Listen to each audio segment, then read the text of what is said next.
और बड़ी खबर आ रही है, एफआईआर गलत है ये कहा गया है। इस वक्त की बड़ी खबर आ रही है, जज ने फैसला पढ़ना शुरू कर दिया है। इस वक्त की बहुत बड़ी खबर आ रही है, एटीएस पुलिस चौकी नहीं है, जज ने ये फैसला पढ़ना शुरू कर दिया। उसमें जो एक्सर्प्ट्स हैं वो हम आपको बता रहे हैं। एफआईआर गलत है ये बात जज ने कही है। अंकुर हमारे साथ लगातार बने हुए हैं। अंकुर, आप जानकारी देते रहें, बताते रहें। आरडीएक्स मिला ये साबित नहीं हुआ। हेलो जी अंकुर, आप हमें सुन रहे हैं तो बोलते रहें, आप बताते रहें, इंफॉर्मेशन देते रहें। फोन खोल लो यार। नीतीश भी हमारे साथ बने हुए हैं। नीतीश, क्या इंफॉर्मेशन आ रही है आपके पास? जी बिल्कुल, चंदन, जज ने कहा है कि जो एफआईआर था वो गलत था और इसके साथ ही जो प्रसाद पुरोहित पर जिस तरह से आरोप लगाए गए थे कि उनके घर में बॉम्ब तैयार किया गया और आरडीएक्स तैयार किया गया है, इसके सबूत नहीं मिले हैं। ये बात जो है जजमेंट कॉपी जो जब से पढ़ना शुरू किया गया है उसमें एक बात जो है जस्टिस लाहौटी की तरफ से कहा गया है कि ये सबूत नहीं मिले हैं जिसमें प्रसाद पुरोहित के घर, क्योंकि उनके ऊपर आरोप था कि नीतीश, अंकुर भी हमारे साथ जुड़ चुके हैं। अंकुर, क्या इंफॉर्मेशन मिल रही है, आप बताएं।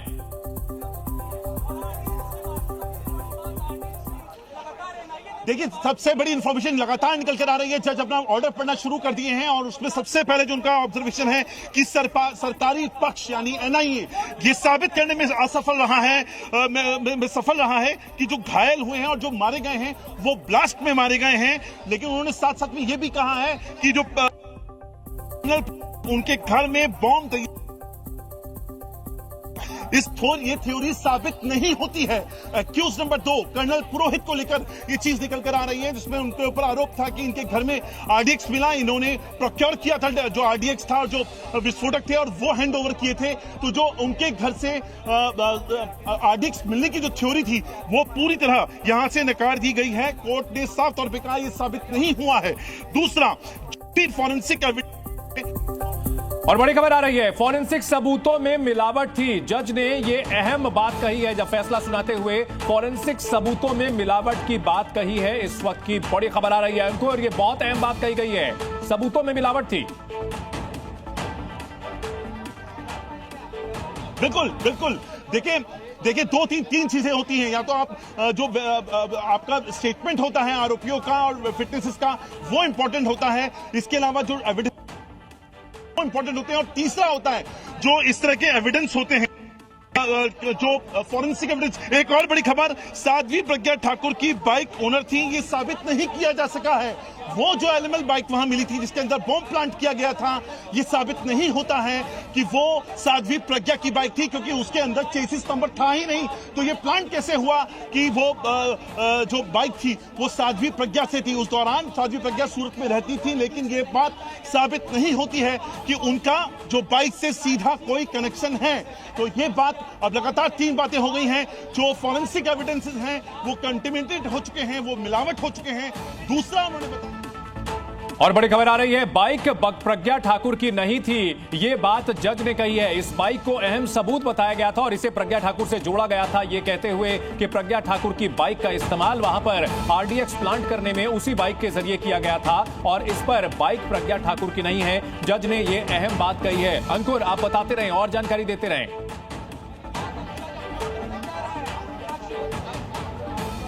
अगला देखिए, ये लगातार एटीएस ने अपनी थ्योरी में कहा था कि फरीदाबाद में और भोपाल में वो मीटिंग्स हुई थी जहां पर ये तमाम साजिश को रचा गया था। ये बात भी कंफर्म नहीं हुई है।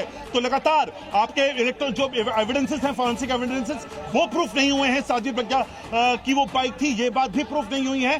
फरीदाबाद और भोपाल के अंदर मीटिंग्स हुई थी जहां पे साजिश रची गई, ये बात भी प्रूफ नहीं हुई है। लगातार एक के बाद एक जज अपना ऑर्डर सुना रहे हैं और यकीनन पर ये जी बिल्कुल अंकुर, भोपाल में साजिश रची गई, कोई विटनेस नहीं, जज ने यह बात भी कही है। बाइक प्रज्ञा ठाकुर की साबित नहीं हुई है, जज ने यह बात भी कही है। सबूत जो मिले थे, फॉरेंसिक सबूत, उसमें मिलावट की गई थी। जी अंकुर, और क्या कुछ जानकारी आ रही है?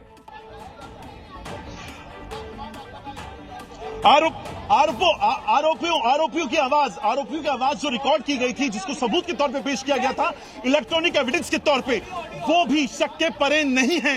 ये बात लगातार जैसे एक एक करके जज अपना ऑर्डर पढ़ते जा रहे हैं, आगे पढ़ते जा रहे हैं, वैसे वैसे ये जो फैसला है वो निर्णायक मोड़ की तरफ जाता हुआ दिखाई दे रहा है।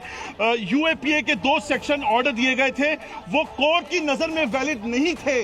यूएपीए के 2 सेक्शंस यहां पर बात कही जा रही है, वो यहां पर ऑर्डर किए गए थे, वो कोर्ट की नजर में वैलिड नहीं है। एक बड़ी बात यहां से, यानी कि जितने भी यूएपीए के एप्लीकेशन सेक्शंस हैं, सेक्शन 16, सेक्शन 18, वो यहां पर एप्लीकेबल ही नहीं होते हैं। एक बड़ी खबर है यहां से आते हुए इस वक्त, तो लगातार हम कह रहे हैं हमारे पास, आपके पास इलेक्ट्रॉनिक एविडेंस वो शक के परे नहीं है, आपके फॉरेंसिक एविडेंस वो उसमें मिलावट हो चुकी है। आप साध्वी प्रज्ञा की बाइक नहीं है क्योंकि चेसिस नंबर नहीं था। आवाज जो रिकॉर्ड की गई वो शक के परे है कि जो आवाज है वो कंफर्म नहीं हो रही है।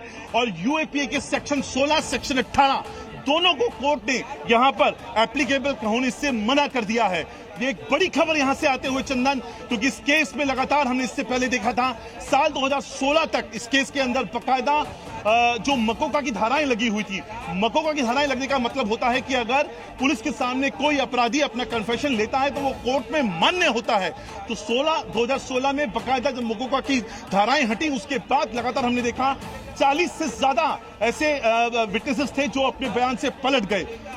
वो इस केस में सबसे बड़ी गवाही देकर निकल कर आते हैं। और अब जो हम बात कर रहे हैं, electronic evidences, forensic evidences, UPA की सेक्शन 16, सेक्शन 18 कोई भी मान्य नहीं कोर्ट के अंदर।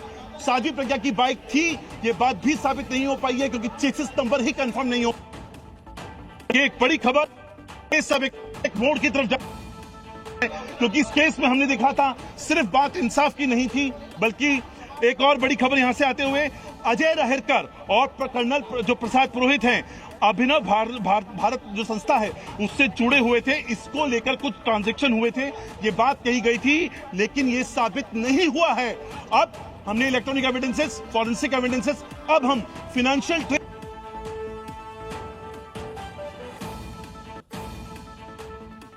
जी।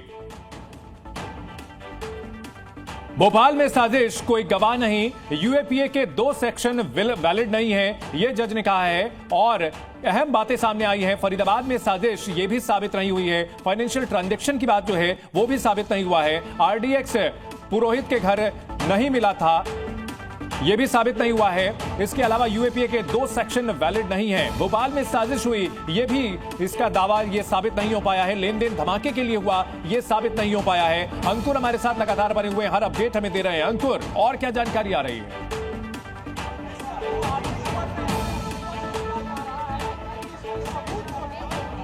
देखिए, ये जो सवाल हो रहा था, जो अजय रहलकर और कर्नल प्रसाद पुरोहित की बात हो रही थी, जो ट्रांजैक्शंस की बात हो रही थी अभिनव भारत के जरिए, जो कई सारे ऐसे जो एविडेंसेस उसकी सपोर्ट में जो दिए गए थे, वो इस मामले कोर्ट ट्रायल के दौरान सामने ही नहीं लाए गए। ये कोर्ट अपने उसमें कह रहा है साफ जाहिर तौर पर।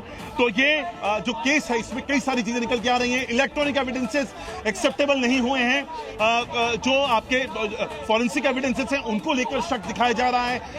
जो आरडीएक्स मिलने की बात कही गई थी वो एक्सेप्टेबल नहीं हुई है।